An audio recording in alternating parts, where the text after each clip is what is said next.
365 ಡೇಸಲ್ಲಿ ನನ್ನ total watch hours ಬಂದು 1,03,308 hours. Hi all, welcome back to my YouTube channel Roopa logs Kannada. Hope ಎಲ್ಲರೂ ಚೆನ್ನಾಗಿದ್ದೀರಾ ಅಂದ್ಕೊಂಡಿದ್ದೀನಿ. ನಾನು ಕೂಡ ತುಂಬ ಚೆನ್ನಾಗಿದ್ದೀನಿ.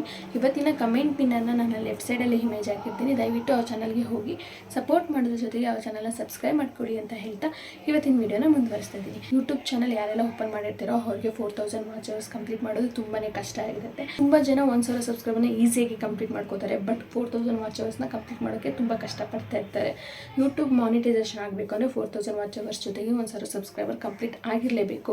ಸೊ ನೀವು ಯೂಟ್ಯೂಬರ್ ಯಾರೆಲ್ಲ ಇದ್ದೀರಾ 4,000 ವಾಚ್ ಅವರ್ಸ್ನ ಕಂಪ್ಲೀಟ್ ಮಾಡೋಕ್ಕೆ ಯಾರೆಲ್ಲ ಕಷ್ಟಪಡ್ತಾ ಇರ್ತೀರೋ ಅವ್ರಿಗೆಲ್ಲ ಈ ವಿಡಿಯೋ ಅಂತಲೇ ಹೇಳ್ಬೋದು. 4,000 ವಾಚ್ ಅವರ್ಸ್ನ ಜಸ್ಟ್ 30 ಡೇಸಲ್ಲಿ ಹೇಗೆ ಕಂಪ್ಲೀಟ್ ಮಾಡ್ಕೋಬೋದು, ಯಾವೆಲ್ಲ ಟಿಪ್ಸ್ನ ಫಾಲೋ ಮಾಡಬೇಕಾಗತ್ತೆ, ಯಾವೆಲ್ಲ ಆ್ಯಪ್ನ ಯೂಸ್ ಮಾಡಬೇಕಾಗತ್ತೆ ಅನ್ನೋದನ್ನು ಡೀಟೇಲಾಗಿ ತಿಳಿಸ್ಕೊಡ್ತೀನಿ. ಸೊ ಈ ವಿಡಿಯೋನ ಮಿಸ್ ಮಾಡಿದೆ ನೋಡಿ. ಅಕಸ್ಮಾತ್ ಮಿಸ್ ಮಾಡಿದ್ರೆ ನಿಮಗೆ ಲಾಸ್ ಆಗುತ್ತೆ ಅಂತ ಹೇಳ್ತಾ ಇವತ್ತಿನ ವಿಡಿಯೋನ ಮುಂದುವರಿಸ್ತಾ ಇದ್ದೀನಿ. ನಾನು ನಿಮಗೆ ಟಿಪ್ಸ್ ಹೇಳೋಕ್ಕಿಂತ ಮುಂಚೆ ನಾನು ಕೂಡ ಇದನ್ನೇ ಫಾಲೋ ಮಾಡಿದ್ದು. ಇದನ್ನು ಫಾಲೋ ಮಾಡಾದ್ಮೇಲೆ ನನ್ನ ಟೋಟಲ್ ವಾಚ್ ಅವರ್ಸ್ ಎಷ್ಟು ಕಂಪ್ಲೀಟ್ ಆಗಿದೆ ಅಂತ ನಾನು ಪ್ರೂಫ್ ಮುಖಾಂತರ ತೋರಿಸ್ತೀನಿ. ಆವಾಗ ನಿಮಗೆ ಒಂದು ಐಡಿಯಾ ಬರುತ್ತೆ, ಈ ರೀತಿ ಫಾಲೋ ಮಾಡಿದ್ರೆ ಇಷ್ಟು ವಾಚ್ ಅವರ್ಸ್ ಕಂಪ್ಲೀಟ್ ಆಗುತ್ತೆ ಅಂತ ಹೇಳಿ. ಪ್ರೂಫ್ ತೋರಿಸ್ದೆ ನಾನು ಯಾವುದೇ ಆದಂಥ ವಿಡಿಯೋನ ಮಾಡೋಕ್ಕೆ ಹೋಗೋದಿಲ್ಲ. ಬಿಕಾಸ್ ನೀವು ನಂಬಿಕೆ ಇಟ್ಟು ನೋಡ್ತಾ ಇರ್ತೀರ. ಸೊ ಅದಕ್ಕೋಸ್ಕರನೇ ನಾನು ಫಸ್ಟ್ ಪ್ರೂಫ್ನ ತೋರಿಸಿ ಅದಾದಮೇಲೆ ವಿಡಿಯೋನ ಮುಂದುವರಿಸ್ತಾ ಇದ್ದೀನಿ. ನಾನು ಇದೇ ರೀತಿ ಟಿಪ್ಸ್ನ ಫಾಲೋ ಮಾಡಾದ್ಮೇಲೆ ನನಗೆ 1 ಇಯರ್ ಒಳಗಡೆ ಎಷ್ಟು ವಾಚ್ ಅವರ್ಸ್ ಕಂಪ್ಲೀಟ್ ಆಗಿದೆ ಅನ್ನೋದು ನಾನು ತೋರಿಸ್ತೀನಿ. ನೀವು ನೋಡ್ತಾ ಇರ್ಬೋದು 365 ಡೇಸಲ್ಲಿ ನನ್ನ ಟೋಟಲ್ ವಾಚ್ ಅವರ್ಸ್ ಬಂದು 1,03,308 ಅವರ್ಸ್. 1 ಇಯರ್ ಒಳಗಡೆ ನಾನು 1,03,300 ವಾಚ್ ಅವರ್ಸ್ನ ಕಂಪ್ಲೀಟ್ ಮಾಡಿದ್ದೀನಿ ಇದೇ ಟಿಪ್ಸ್ನ ಫಾಲೋ ಮಾಡಿಕೊಂಡು. ಸೊ ನೀವು ಕೂಡ ಇದೇ ಟಿಪ್ಸ್ನ ಫಾಲೋ ಮಾಡ್ಕೊಂಡು ಜಸ್ಟ್ 1 ಇಯರ್ ಒಳಗಡೆ 4,000 ವಾಚ್ ಅವರ್ಸ್ನ ಕಂಪ್ಲೀಟ್ ಮಾಡೋಕ್ಕಾಗಲ್ವಾ? ಖಂಡಿತ ಕಂಪ್ಲೀಟ್ ಮಾಡ್ಬೋದು. ನಾನು ಹೇಳೋ ಟಿಪ್ಸ್ನ ಸ್ಟ್ರಿಕ್ಟಾಗಿ ಫಾಲೋ ಮಾಡಿದ್ರೆ ಮಾತ್ರ ನೀವು ಕೂಡ ಇದೇ ರೀತಿ ವಾಚ್ ಅವರ್ಸ್ನ ಇನ್ಕ್ರೀಸ್ ಮಾಡ್ಕೊಳ್ತಾ ಹೋಗ್ಬೋದು. ಸೊ ಏನು ಟಿಪ್ಸ್, ಅದು ಹೇಗೆ ಫಾಲೋ ಮಾಡಬೇಕು ಅನ್ನೋದನ್ನು ಇನ್ ಡೀಟೇಲಾಗಿ ತಿಳಿತಾ ಹೋಗೋಣ. 1 by 1 ತಿಳಿತಾ ಹೋಗೋಣ. ವಿಡಿಯೋನ ಸ್ಕಿಪ್ ಮಾಡಬೇಡಿ. ಸ್ಕಿಪ್ ಮಾಡಿದ್ರೆ ನಿಮಗೇನು ಅರ್ಥ ಆಗೋದಿಲ್ಲ. ಸೊ ಅದಕ್ಕೋಸ್ಕರ ಪೂರ್ತಿಯಾಗಿ ವಿಡಿಯೋನ ನೋಡಿ.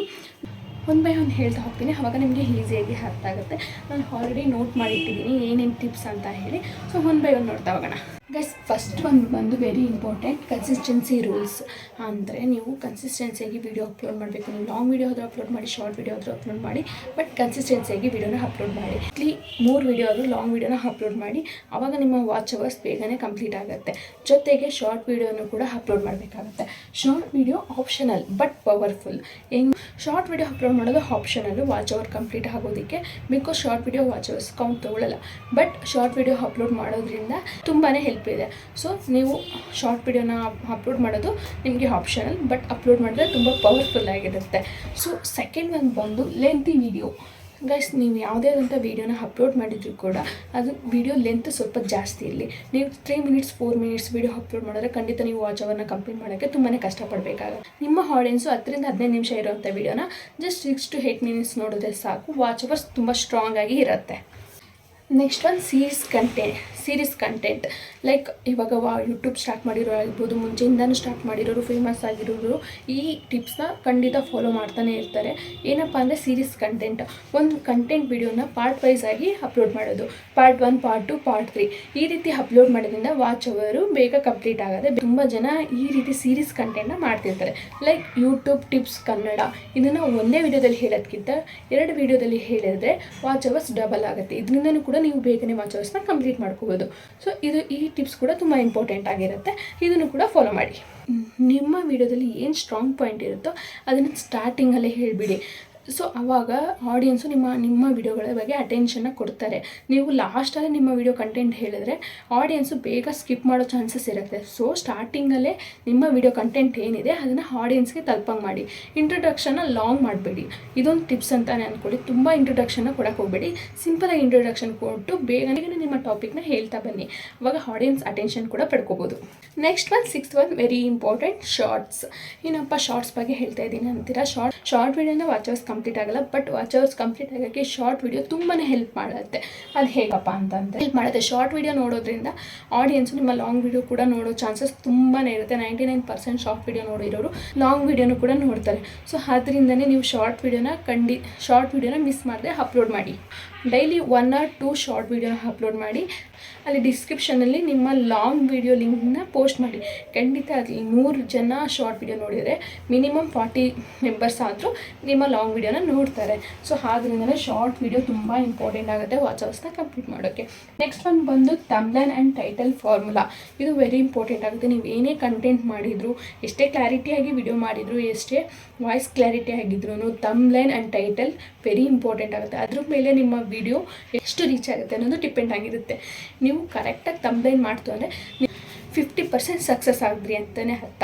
ಕರೆಕ್ಟಾಗಿ ಥಂಬ್ನೇಲ್ನ ಕ್ರಿಯೇಟ್ ಮಾಡಿ. ನಿಮ್ಮ ವೀಡಿಯೋಗೆ ಸಂಬಂಧಪಡದೇ ಇರೋ ಥಂಬ್ನೇಲ್ನ ಕ್ರಿಯೇಟ್ ಮಾಡೋಕ್ಕೆ ಹೋಗಬೇಡಿ. ವೀಡಿಯೋಗೆ ಏನು ಸಂಬಂಧಪಟ್ಟಿರುತ್ತೋ ಅದನ್ನು ಕ್ರಿಯೇಟಿವ್ ಆಗಿ ಥಂಬ್ನೇಲ್ನ ಕ್ರಿಯೇಟ್ ಮಾಡಿ. ಆ್ಯಂಡ್ ಟೈಟಲ್ ಕೂಡ ಕರೆಕ್ಟಾಗಿ ಹಾಕಿ. ಆ್ಯಂಡ್ ನೀವು ಕನ್ನಡದಲ್ಲಿ ವೀಡಿಯೋ ಮಾಡ್ತಾಯಿದ್ರೆ ದಯವಿಟ್ಟು ಕನ್ನಡ ವರ್ಡ್ಸ್ನ ಜಾಸ್ತಿ ಯೂಸ್ ಮಾಡಿ. ಕನ್ನಡ ಆಡಿಯನ್ಸ್ ಅಟೆನ್ಷನ್ನ ನೀವು ಬೇಗ ಪಡ್ಕೋಬೋದು. ನೀವು ಇಂಗ್ಲೀಷ್ ವರ್ಡ್ನ ಯೂಸ್ ಮಾಡೋದಕ್ಕಿಂತ ಕನ್ನಡ ವರ್ಡ್ಸ್ನ ಯೂಸ್ ಮಾಡ್ತು ಅಂದರೆ ನಿಮ್ಮ ವಿಡಿಯೋ ಕನ್ನಡದಲ್ಲಿ ಇರೋದರಿಂದ ಕನ್ನಡ ಆಡಿಯನ್ಸ್ನ ಅಟೆನ್ಷನ್ನ ಪಡ್ಕೋಬೋದು. ಸೊ ಇದಿಷ್ಟು ಮೇನ್ ಪಾಯಿಂಟು. ಇದಿಷ್ಟು ನೀವು ಫಾಲೋ ಮಾಡಲೇಬೇಕು.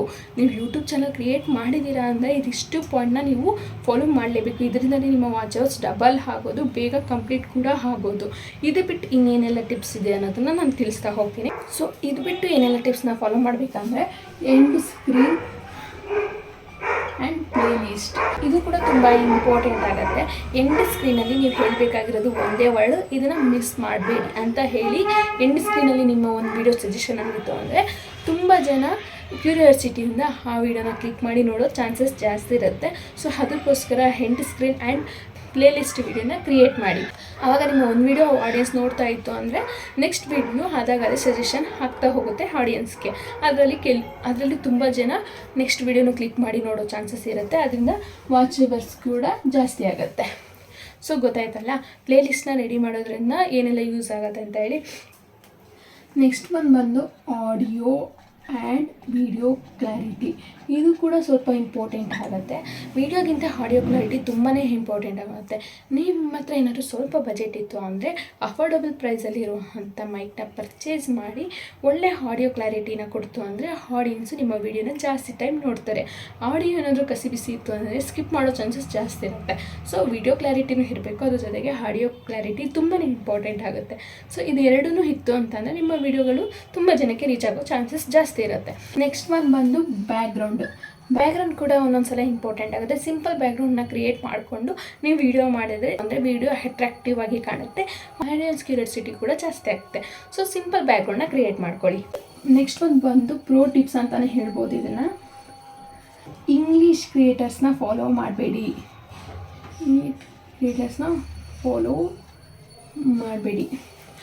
ಎಸ್, ಇದು ವೆರಿ ಇಂಪಾರ್ಟೆಂಟ್ ಆಗುತ್ತೆ. ನಾವು ಏನು ಮಾಡ್ತೀವಿ, ಅವರು ಇಂಗ್ಲೀಷ್ ಕ್ರಿಯೇಟರ್ಸ್ಗೆ ಜಾಸ್ತಿ ವ್ಯೂಸ್ ಬಂದಿರೋದನ್ನ ನೋಡಿ ಅವ್ರ ವಿಡಿಯೋನ ಕಾಪಿ ಮಾಡೋಕ್ಕೆ ನೋಡ್ತೀವಿ. ಬಟ್ ಆ ರೀತಿ ಮಾಡಿದ್ರೆ ಖಂಡಿತ ನಿಮಗೆ ವ್ಯೂಸ್ ಬರೋದಿಲ್ಲ. ಇಂಗ್ಲೀಷ್ ಆಡಿಯನ್ಸೇ ಬೇರೆ ರೀತಿ ಇರ್ತಾರೆ, ಅದು ನಮ್ಮ ಕನ್ನಡ ಆಡಿಯನ್ಸ್ ಎಕ್ಸ್ಪೆಕ್ಟ್ ಮಾಡೋದೇ ಬೇರೆ ರೀತಿಯಾಗಿರುತ್ತೆ. ಸೊ ಅದಕ್ಕೋಸ್ಕರ ಇಂಗ್ಲೀಷ್ ಕ್ರಿಯೇಟರ್ಸ್ನ ಫಾಲೋ ಮಾಡೋಕ್ಕೆ ಹೋಗಬೇಡಿ. ನಿಮ್ಮ ರಿಯಲ್ ಕಂಟೆಂಟ್ ಏನಿದೆ ಅದನ್ನು ಕನ್ನಡದಲ್ಲಿ ನೀಟಾಗಿ ಎಕ್ಸ್ಪ್ಲೇನ್ ಮಾಡ್ತಾ ಹೋಗಿ. ಸೊ ಅದರಿಂದ ನೀವು ಕನ್ನಡ ಆಡಿಯನ್ಸ್ನ ಬೇಗ ಅಟ್ರಾಕ್ಟ್ ಮಾಡ್ಕೋಬೋದು. ಸೊ ನೋಡಿದ್ರಲ್ಲ, ಇದಿಷ್ಟು ತುಂಬಾ ಇಂಪಾರ್ಟೆಂಟ್ ಆಗಿರೋ ಟಿಪ್ಸ್. ಇದು ಚಾಚು ತಪ್ಪದೆ ಫಾಲೋ ಮಾಡ್ತು ಅಂದರೆ ಖಂಡಿತ ನೀವು 30 ಡೇಸ್ ಒಳಗಡೆ 4000 ವಾಚ್ ಅವರ್ಸ್ನ ಕಂಪ್ಲೀಟ್ ಮಾಡ್ತೀರಾ. ನಾನು ನಿಮಗೆ ಲಾಸ್ಟಲ್ಲಿ ಸಿಂಪಲಾಗಿ ಎಕ್ಸ್ಪ್ಲೇನ್ ಮಾಡ್ತಾ ಇದ್ದೀನಿ ನೋಡಿ. 30 ಡೇಸ್ ಗ್ರೋತ್ ಪ್ಲ್ಯಾನ್. ಓಕೆನಾ, ನೀವು 30 ಡೇಸ್ ಒಳಗಡೆ ಲಾಂಗ್ ವೀಡಿಯೋನ 12 ವೀಡಿಯೋ ಆದರೂ ಪೋಸ್ಟ್ ಮಾಡಿ. ಶಾರ್ಟ್ ವೀಡಿಯೋನ 30 ಇಂದ 40 ವೀಡಿಯೋನ ಪೋಸ್ಟ್ ಮಾಡಿ. ಸೊ ಆವಾಗ ಟೋಟಲ್ ವಾಚ್ ಅವರ್ಸ್ ಮಿನಿಮಮ್ಮು 800 ಇಂದ 1500 ವಾಚ್ ಅವರ್ಸ್ ಈಸಿಯಾಗಿ ಕಂಪ್ಲೀಟ್ ಆಗಿ ಹೋಗ್ತಾರೆ. 1500 ವಾಚ್ ಅವರ್ಸ್ ನಿಮಗೆ ಕಂಪ್ಲೀಟ್ ಆಯಿತು 1 ಮಂತಲ್ಲಿ ಅಂದರೆ 3 ಮಂತ್ಸ್ ಒಳಗಡೆ ನೀವು ಈಸಿಯಾಗಿ ಮಾನಿಟೈಸೇಷನ್ ಮಾಡ್ಕೋಬೋದು. ಇಲ್ಲಿರೋ ಎಲ್ಲ ಟಿಪ್ಸ್ನೂ ಫಾಲೋ ಮಾಡ್ತಂದರೆ ಇದು ಖಂಡಿತ ಪಾಸಿಬಲ್ ಆಗುತ್ತೆ. ಬಟ್ ನೀವು ಕನ್ಸಿಸ್ಟೆನ್ಸಿಯಾಗಿ ಫಾಲೋ ಮಾಡಬೇಕು. ನೀವು 1 or 2 ವೀಡಿಯೋದಲ್ಲಿ ಫಾಲೋ ಮಾಡಿ ಅಲ್ಲಿ ವ್ಯೂಸ್ ಬಂದಿಲ್ಲ ಅಥವಾ ಸಬ್ಸ್ಕ್ರೈಬರ್ ಆಗಿಲ್ಲ, ವಾಚ್ ಅವರ್ಸ್ ಆಗಿಲ್ಲ ಅಂತ ಹೇಳಿ ನೀವು ಡ್ರಾಪ್ ಮಾಡೋವಾಗಿಲ್ಲ. ನೀವು ಹಾಕು ಪ್ರತಿಯೊಂದು ವೀಡಿಯೋದಲ್ಲೂ ಅದನ್ನು ಫಾಲೋ ಮಾಡ್ತಾ ವೀಡಿಯೋನ ಪೋಸ್ಟ್ ಮಾಡ್ತಾ ಅಂದರೆ ಖಂಡಿತ 4000 ವಾಚ್ ಅವರ್ನ ಈಸಿಯಾಗಿ ಕಂಪ್ಲೀಟ್ ಮಾಡಿಕೊಂಡು ಮಾನಿಟೈಸೇಷನ್ನ ಆನ್ ಮಾಡ್ಕೋಬೋದು. ಸೊ ಗೊತ್ತಾಯ್ತಲ್ಲ, ಇಷ್ಟು ಟಿಪ್ಸ್ನ ಫಾಲೋ ಮಾಡಿ ಬೇಗ ಮಾನಿಟೈಸೇಷನ್ನ ಆನ್ ಮಾಡಿಕೊಂಡು ಅರ್ನಿಂಗ್ನ ಸ್ಟಾರ್ಟ್ ಮಾಡಿ. ಸೊ ಇದು ಹೇಳ್ತಾ ಇವತ್ತಿಗೆ ನಾನು ಈ ವಿಡಿಯೋನ ಎಂಡ್ ಮಾಡ್ತಾಯಿದ್ದೀನಿ. ಈ ವಿಡಿಯೋ ಹೇಗೆ ಅಂತ ಹೇಳಿ ಕಮೆಂಟ್ ಮಾಡಿ ತಿಳಿಸಿ. ಮತ್ತು ನನ್ನ ಚಾನಲಲ್ಲಿ ಯಾವ ರೀತಿ ವಿಡಿಯೋನ ಎಕ್ಸ್ಪೆಕ್ಟ್ ಮಾಡ್ತಾ ಇದ್ದೀರಾ ಅಂತ ನಿಮ್ಗೆ ಅನಿಸಿದ್ರೆ ಅದನ್ನು ಕಮೆಂಟ್ ಮಾಡಿ ನಾನು ಆ ರೀತಿ ವಿಡಿಯೋ ಮಾಡೋದಕ್ಕೆ ಟ್ರೈ ಮಾಡ್ತೀನಿ ಅಂತ ಹೇಳ್ತಾ ಇಲ್ಲಿಗೆ ನಾನು ಈ ವಿಡಿಯೋನ ಏನು ಮಾಡ್ತಾ ಇದ್ದೀನಿ. ನನ್ನ ವಿಡಿಯೋ ಪೂರ್ತಿಯಾಗಿ ನೋಡಿದ್ದಕ್ಕಾಗಿ ಎಲ್ಲರಿಗೂ ಧನ್ಯವಾದಗಳು.